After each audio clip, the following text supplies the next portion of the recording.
2026 America, Canada, Mexico എന്നീ രാജ്യങ്ങളിൽ നടക്കുന്ന ഫിഫ ലോകകപ്പിന് ഇനി 100-ൽ താഴെ ദിവസങ്ങൾ മാത്രമേ ഉള്ളൂ.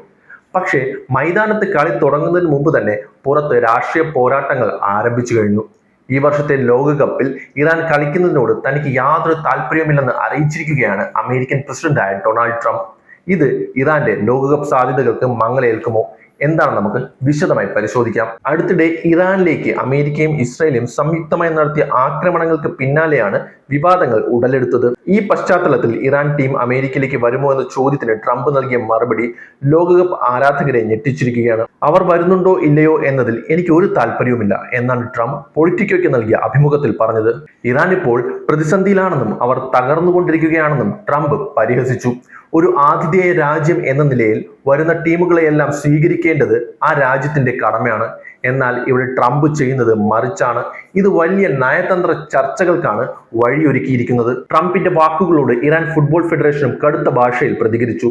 തങ്ങളുടെ രാജ്യത്തിന് നേരെ ആക്രമണം നടത്തുന്ന ഒരു രാജ്യത്തേക്ക് ലോകകപ്പ് കളിക്കാൻ വരുന്നത് എത്രത്തോളം പ്രായോഗികമാണെന്ന് അവർ ചോദിക്കുന്നു. പ്രതീക്ഷയോടെ ലോകകപ്പിനെ നോക്കിക്കാണാൻ ഞങ്ങൾക്ക് കഴിയില്ല എന്നാണ് Iran football federation president Mehdi Taj പറഞ്ഞത്. അമേരിക്കൻ ഭരണകൂടത്തിന്റെ നിലപാടുകൾക്കെതിരെ ഫിഫയ്ക്ക് പരാതി നൽകാനും ഇറാൻ ആലോചിക്കുന്നുണ്ട്. ഫിഫയെ സംബന്ധിച്ചിടത്തോളം ഇത് വലിയ തലവേദനയാണ്. ഫുട്ബോളിൽ രാഷ്ട്രീയം കലർത്തരുത് എന്നാണ് ഫിഫയുടെ നിലപാട്.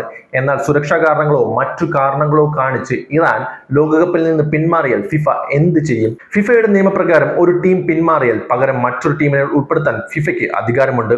നിലവിലെ റിപ്പോർട്ടുകൾ പ്രകാരം ഇറാൻ പിന്മാറുകയാണെങ്കിൽ ഏഷ്യയിൽ നിന്നുള്ള ഇറാഖ് അല്ലെങ്കിൽ UAE ടീമുകൾക്ക് ലോകകപ്പിലേക്ക് വഴി തുറന്നേക്കാം. American soccer federation CEO JD Batson പറയുന്നത് ഇറാൻ വരണമെന്നാണ് തങ്ങളുടെ ആഗ്രഹം എന്നാണ്.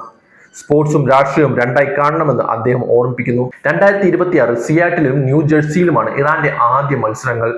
ന്യൂസിലൻഡ് അടക്കമുള്ള ടീമുകളാണ് അവരുടെ ഗ്രൂപ്പിലുള്ളത്. എന്തായാലും മൈതാനത്ത് ഇറാൻ വരികയാണെങ്കിൽ തീ പാറും എന്ന കാര്യത്തിൽ യാതൊരു സംശയവുമില്ല.